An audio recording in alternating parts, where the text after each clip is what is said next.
If Jesus were just a distant religious figure, you would expect his influence to fade over time. Just like empires rise and fall, philosophies also come and go. And yet, somehow, just somehow, people are still arguing about Jesus 2,000 years later. You see his name everywhere in jewelry, in music, in movies, in politics, even in jokes. For some, Jesus is a comfort, for others, is a problem. And for some, he's a vague symbol of love. But here's the tension. You can admire Jesus as a wise teacher or a powerful symbol, but that's not how he talked about himself. See, the earliest accounts don't show a man who was content to be just inspiring. They show someone who made staggering claims about God, about truth, and about our place in this world. So the real question is not, do I like Jesus? The real question is, who is Jesus? And does that still matter in our world today? My guess is that if you're listening to this right now, you've either visited or you know people who go to church. For those who grew up in church, you know the language, you know the stories, you know the culture, you know the people, you know the message. You have been in church long enough to know what church looks and sounds like. Like you, I also grew up in church. I had big brothers and sisters, uncles and aunts that I looked up to at church. Every Tuesday and Thursday were for midweek service, no conversation about that. And some Fridays were vigils. At some point growing up, I joined the choir, and if you know anything about me at all, I also love soccer. I love to play soccer. I love to watch soccer. But joining the choir meant that I had to be at church much earlier than others to practice. And that was going to infringe on my soccer playing time. So I made a decision one day with the guys that were in choir to all come together to bring a soccer ball to church and play. And all that sounded like a good idea. And the very first day that happened, the very first day we came together to play, we were kicking the ball around, and I kicked the ball to hit one of the windows in the church. Here's the thing about the church. It's a local church. The windows were a new addition to the church beautification project that has probably taken the church about a few months, if not years, to come up with at that time. The windows broke. You can imagine, for anyone who's been in church, you can imagine the stairs, the talking, everything that went into it. For some of you, you might not have that much church experience or even a church background at all, and that's okay. Maybe you respect Jesus, or at least the idea of Jesus, but you file him in the same category as other religious founders, a kind of wise spiritual guide from the ancient world. That's okay as well. And there are some who are curious but very cautious. You've heard about Christians, you've heard about what they talk about, history and evidence, but you're not sure if that's just their scholarship speaking or a very clever marketing strategy. Whatever your backstory, this podcast is for you. The goal here is not to preach it to you. The goal here is for us to slow down, take seriously one question after the other, specific questions to be candid. Can we trust the stories that we've received about Jesus? What does that mean for us? How do we answer the question of who Jesus is? The framework I'll be using is from a book titled The Case for Jesus by Brian Peter. It is a very specific framework to look at the historical and biblical evidence of Jesus Christ. I will be addressing questions about who wrote the Gospels, how early were the Gospels written, did Jesus claim to be divine, and what can we say about his death and his resurrection. See, across this series, the commitment is very simple. Number one, be honest about doubts. Whatever doubts we may be having, to be very honest about them. Number two would be to be very clear about all that we are doing. And number three would be to be respectful about where you're coming from, regardless of your background. This isn't a series where we invite you to turn off your brain and just believe. No, as a matter of fact, it is an invitation to think with your brain on. To set the stage, we need to talk about two very different Jesuses that showed up in our world. The first is what you might call the cultural Jesus. This is the Jesus on Instagram, on bumper stickers and political speeches. He's the Jesus who always seems to agree with you. He's all about your views, your rights, your values, your agenda. Sometimes he's a life coach who just wants you to be your best self yet. And sometimes he's the revolutionary hero tearing down every establishment. Sometimes it's just a symbol of love and kindness. See, the cultural Jesus is flexible, shape-shifting, adaptable.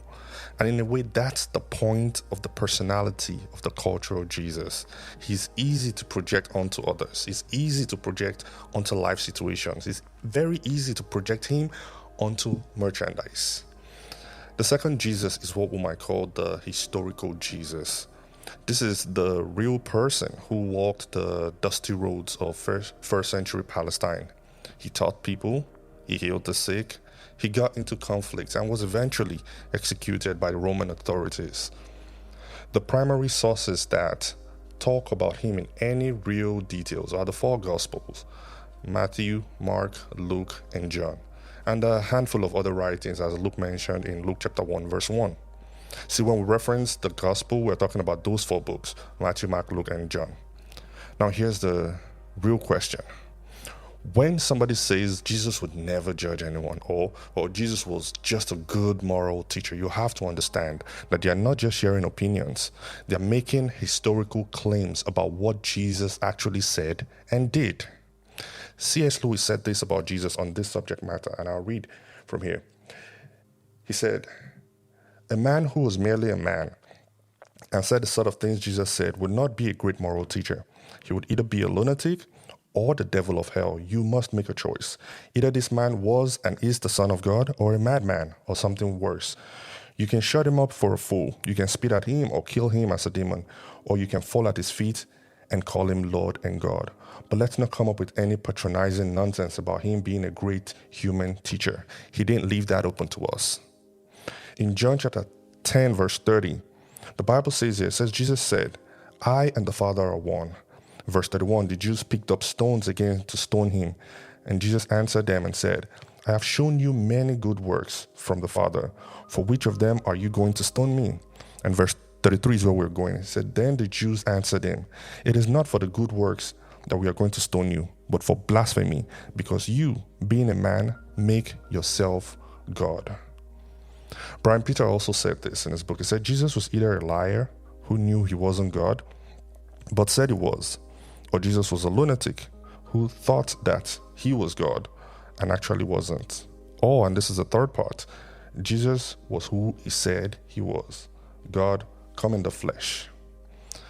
So, the question that we're going to ask is, are those claims grounded in anything solid? Or are they based on a Jesus that we've constructed from our own preferences and our impressions? In this series, we're going to keep returning to these two distinctions: the cultural Jesus, the one we feel comfortable with, versus the historical Jesus, the one who we have to wrestle with, the one who doesn't fit our perceived narratives. The only way to get closer to the historical Jesus is to ask hard questions about our sources, about how these stories came to us. See, this is one place where us, as people who grew up in church, we have to question the very origin of all the stories that we've heard over time. You might think that modern skepticism about Jesus is a new thing, something that came up with YouTube documentaries and TikTok hot takes, or maybe even popular books that say the Gospels are full of legends. But here's the thing. Doubts about Jesus' identity and about the reliability of the gospel have been around for a very, very long time. For the last couple of centuries, scholars have talked about what they call the quest for the historical Jesus. The basic idea is this: maybe the Jesus of faith, the Jesus that Christians worship as Lord and God, maybe he's not the same one as the Jesus of history. Maybe the real Jesus was a wise moral teacher, a social reformer, or even a prophet of old, whose followers exaggerated his words and turned him into something much more than he was. From that quest, the discovery has come up with a dozen different portraits of Jesus. Portraits like Jesus the political revolutionary, or Jesus the cynic philosopher, or Jesus even the failed prophet, or the religious genius. Each of these portraits try to peel back the layer of the gospel and get a more authentic version of who he really was. Whether you grew up in church or not, you probably have heard some of the popular versions of some of these portraits, like the church later invented the idea that Jesus was God, or the Gospels were written long after the fact, and they are now full of legends. We can't really know for sure what Jesus actually said. No. The important point in this episode is this. Skepticism is not a 21st century fad. Skepticism has been a part of the conversation of the history of Jesus and of faith. So if you've ever felt unsettled by those questions, you're not alone. You're actually taking the first step into a debate that has been going on for generations. And here's the good news. Because this debate has been going on for a long time, we don't have to start from the scratch. But also, we should not just accept things, slogans, without examining them, whether they are religious slogans or not. We must not accept the slogans just as the way they have been spoken to us. So where does the case for Jesus fit into all of this? We'll spend this series responding to that long history of skepticism by zooming in on a few key questions. Questions like, are the Gospels anonymous legends, or do they really go back to named authors with access to eyewitnesses?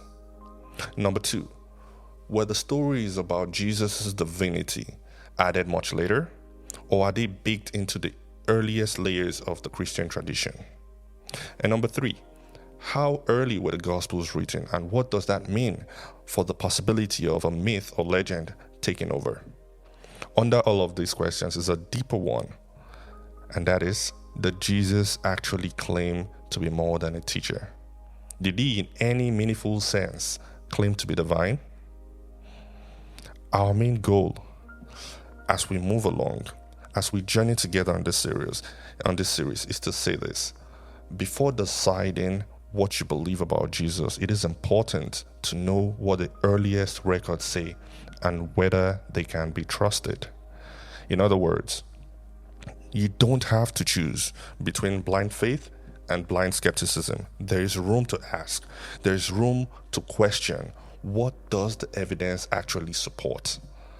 We're going to walk through those questions step by step.